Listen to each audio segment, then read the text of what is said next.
In Vian, police say a suspect in a Muskogee County hit and run led officers on a multi-agency chase Sunday afternoon while reportedly naked. These photos posted to Facebook by Sequoia County Sheriff's Office show the altercation. According to police, Griffen Hink of Edmond was spotted in Vian after witnessing a witness reported seeing him in the area. Officers say he drove off when an officer tried to make contact, stopped once, then took off again, starting a pursuit.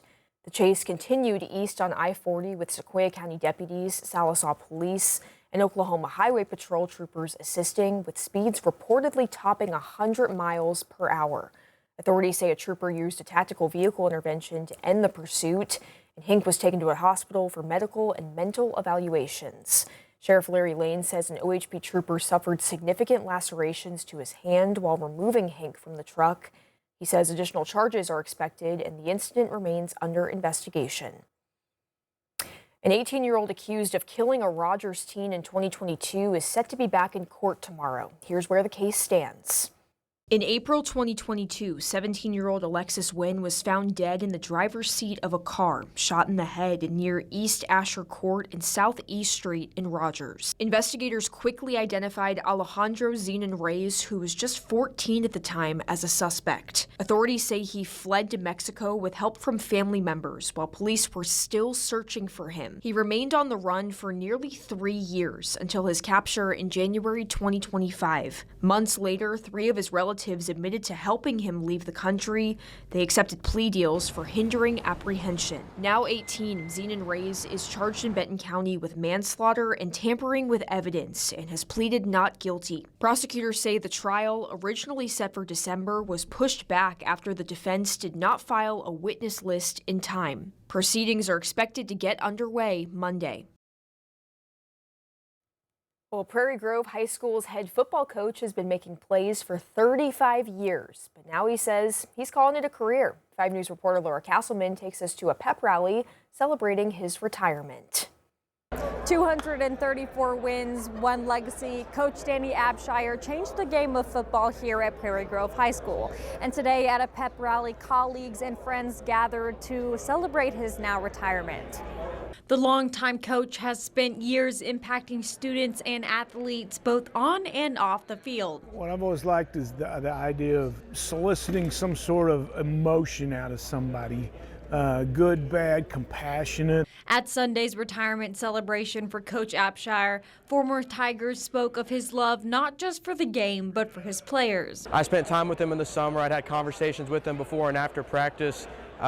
More than a coach, also just a mentor. From building true camaraderie with his team to sharing life lessons beyond the game, he created memories that will last a lifetime. And his family was with him for every step of the way. For us on my football team, or for the high school too, I'd see him helping people, like trying to get them to be better. He didn't tolerate the things that you're not supposed to tolerate, but he also enforced the things that you want to see in a program. Now he's ready to trade the football for some other outdoor activities. I just got my lifetime hunting, fishing, and trout stamp last week. My wife, if she wants to do something now, she says, hey, let's do this. Hey, let's go.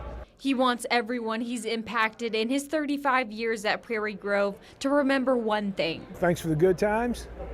Sorry about the bad times, but let's forget them and let's keep moving forward. And his impact goes far beyond the field, many saying he was a mentor and father figure to all of his Tigers. Now, as he leaves the sidelines, his lessons and spirits will live on throughout the community. In Prairie Grove, covering news where you live, Laura Castleman, 5 News. A man armed with a shotgun was shot and killed Sunday while attempting to enter President Trump's Florida estate. U.S. Secret Service agents said that an armed man was shot and killed after entering just inside the inner perimeter of Mar-a-Lago, President Trump's Florida's estate.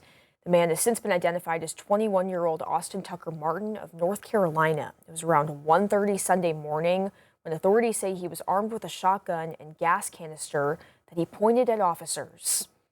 Only words that we said to him was drop the items, which means the gas can and the shotgun. He put the gas can down and pointed the shotgun at officers. The FBI is taking the lead on the ongoing investigation into the shooting. President Trump was not at his Florida home at the time.